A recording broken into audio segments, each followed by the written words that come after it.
संघर्ष न्यूज, लढा बहुजनांच्या हक्कासाठी।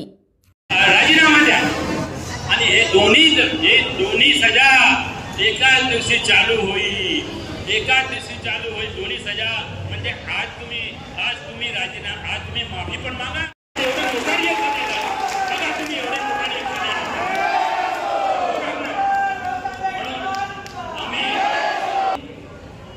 आज मी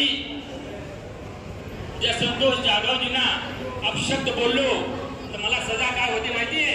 डॉक्टर गौतम यांनी